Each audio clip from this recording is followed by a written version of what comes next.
Lead me, love me, guide me, protect me above the rest. Been put through the test, finally finished, I did my best. I rest my case. Hello. Hi, it's Lion again. Got this beautiful ambience behind me. I thought I would share the scenery today. Tonight. So let's just jump right into this because I have a lot to get out in a short period of time so we don't waste anyone's time here. Thank you very kindly for joining me this evening or this morning or whatever time of day or whatever day it may be for you. Thank you for being here today. I really wanted to start out. Let's just start with the topic. Today we're going to talk about trauma. While I readjust myself because it's a little chad bit nipply. Chad bit? Tad bit. Is it Chad or is it Tad? No one knows which one it had. Alright, I'm done. Okay, anyway, so trauma. That word alone, honestly, somebody who has gone through a lot of not awesome experiences as a child, I would say it's very hard, or even as an adult, just as a person. It's really difficult to hear the word trauma and not instantly feel traumatized. It's very difficult to even say the word for me sometimes because I feel like trauma carries such a heavy, dense energy around the word and how we use the word, which makes sense because that's basically what it's describing, right? But for me, I think the real reason that I have such a hard time even expressing my own trauma is because how much of that is self improvement or self deprecation? How much of that am I using to build myself up, and how much of that am I using to create the pit hole that I will climb down into when I don't feel like my best? So, anyway, trauma also shapes us. Like the happy, awesome, carefree times in our life that we feel like we're on top of the world, the times that we feel like absolute shit, garbage, has also been a huge shaper. I like to picture us like stones going through a riverbed, and some of us have it pretty easy. We're kind of stuck in our spot, and there really isn't any movement except for the water that kind of cascades over us, and that's how we experience life. And then there's some, like myself, who like to travel down the river, but not in a smooth, graceful manner. I picture more my life being a rock tumbler, knowing that at the end, all my hard, rough edges will be made smooth and shiny and beautiful for the world. My biggest point on bringing up the word trauma is to get a distinct ideology on how we perceive things as adults, as grown people.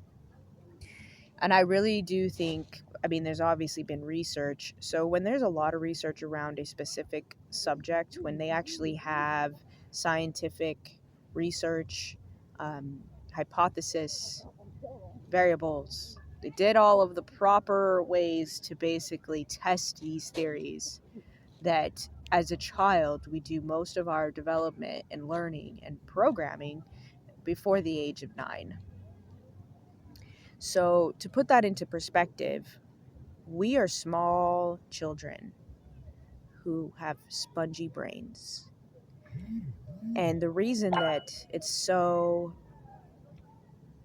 enamored to have an influence over young minds is because once they are shaped, once they are filled, once that sponge reaches a max, it will never be the same. Even if you wring the sponge out again and you get all the moisture out, it doesn't go back to its original shape, like ever, you know? If it's once wet and it becomes dry, then it just dries out. You can wet it again, but you will never get the same beginning sponge before the process of information pushes through. So for me, I mean, and again, I can only speak for myself, so I don't like constantly bringing up myself or constantly bringing it back to me, but I think that it's very important and it's a key aspect of my perspective and the things that I have to talk about, because I'm only one person with one experience that may vary very drastically from one person's to the next. So for me, in my life, knowing that I have carried around this burden of being unfixable, that all the things that have been done to me and all the crazy, horrific, nightmarish like experiences from the ages of 0 to 8 were somehow going to permanently disfigure me. That if I were to take a visual imagery of what this has done, then I am going to be stuck with a broken. This motherfucking. You see this shit? All right. Kind of like that. Like you can literally manifest the shit around you. But that I would constantly be in a state of turmoil. That I would never find true meaning in my life or be whole or complete. Now that I've gotten to this new perspective of my brain, ooh, my brain literally being a sponge, and that it won't go back to its original shape. I kind of picture my ability to grow and my growth chart like this sponge, right? When I take in new information and it's good for me, it's going to roll right through me, it's going to absorb, it's going to stick. Sometimes in life, you're the sponge that's cleaning dishes, right? And you're cleaning the dishes and you get some freaking cheese. You know how cheese is hard to get off the roughly parts of the sponge. We all know this. Get put through some cheese, some syrup, some fucking eggs, whatever. And you have to wash yourself. You got to scrub off those hard pieces. And you got to get back to the most natural state of what you were, you know? Find where your baseline was. I think over years and years and years of pouring the wrong things onto this sponge or not pouring anything onto this sponge can do unfixable damage. But just like everything in life, nothing stays the same. Everything changes. It's constant. It's constant, constant, constant. So if I picture my brain, which is the center of where this trauma really lives, I feel like if I had to pinpoint that is in my brain. That is in my neural pathways. That is within my fingerprint, my DNA. That is shaped similarly to the lines on my brain. So to picture that, my brain is my fingerprint. My fingerprint is the impressions left on my brain. Does this make sense? Am I even fucking... It doesn't matter. We're moving through it. If I get back to my natural state, wash myself out, dry myself out, keep me at a balanced space mentally, you know? But I'm not too dry, I'm not too wet, I'm nice and clean, I'm kept in the perfect position near the sink. You know, and it sounds silly, but this analogy has really helped me pinpoint what it is that I want to wash clean from my sponge. The things that I want to remove and make better, and the things that I will never get myself into again. When we listen to the traumas of others, I feel even the most empathetic can only hear from their own experiences and relate it as best they can to their own stories, you know? But I like to think of trauma like the food dye that got all over the sponge.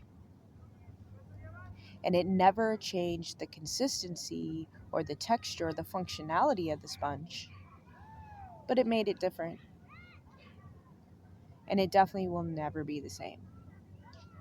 And I do feel as though there are experiences that shape our mentality, the way that we approach life, this sponge, you know, that we can never erase. Things that shape us, that mold us, that create us to be who we are. These freaking little gnats are driving me nuts. But look, I'm going to hyper focus on something totally different. My whole point being that trauma isn't who you are.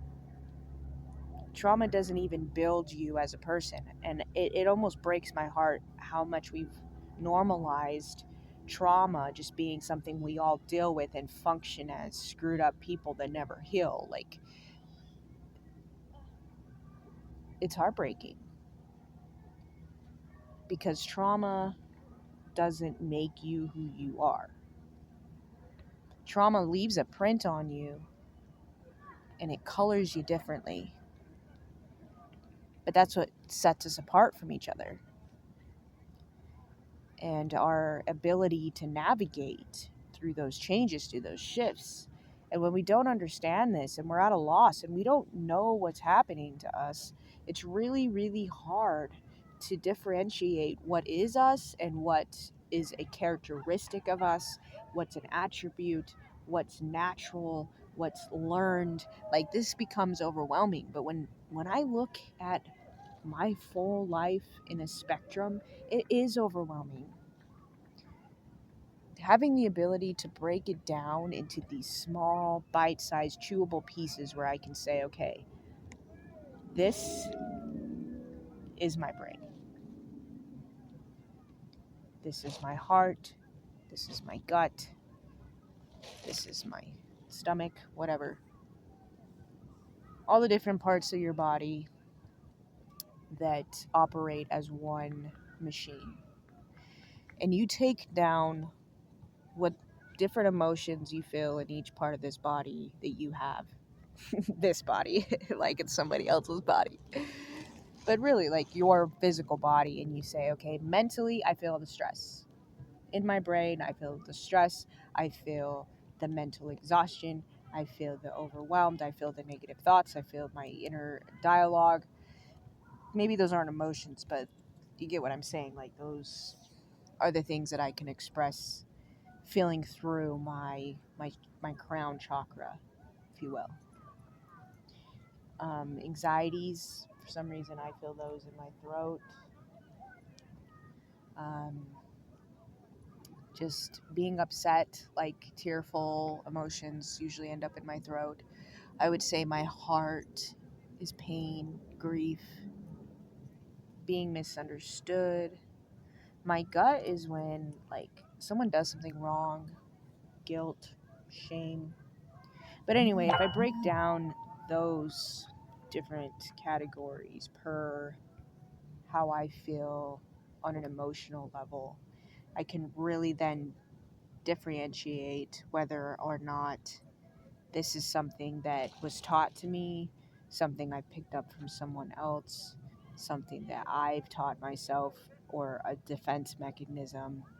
Um, it really helps me decide from there where that's rooted and how to then take that information, go back within myself, and have these tough conversations. Going back to my first video, well, my second video, really, my first lesson, inner dialogue. You know, that's kind of why we're taking these steps. So we go from inner dialogue, you got to learn how to talk to yourself first, and then having that hard conversation on, you know, not a self blame. It's really just for informational purposes. If you take out the emotion from being human and wanting to figure out your human life, and you take away your emotions and you take away that emotional level, you can really get back down to, look at me playing with this fucking beat. I swear, dude, if you're a mosquito, you're gonna die. I'm sorry. I do not fuck with mosquitoes. Fucking bloodsuckers. Alright, sue me. Anyway.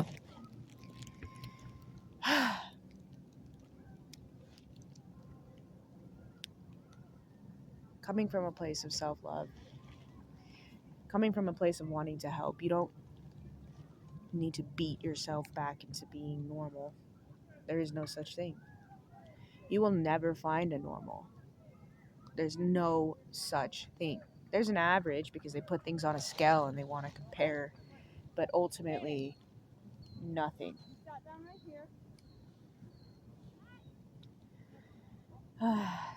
I think ultimately, when you really want something, there's nothing that can deter you from doing it. So, if self growth, self evolution, self inspiration, or really achieving these things in life that you want to achieve, that starts within yourself, that inner dialogue. But you also have to understand the machine that you're talking to, because ultimately, that's what we are.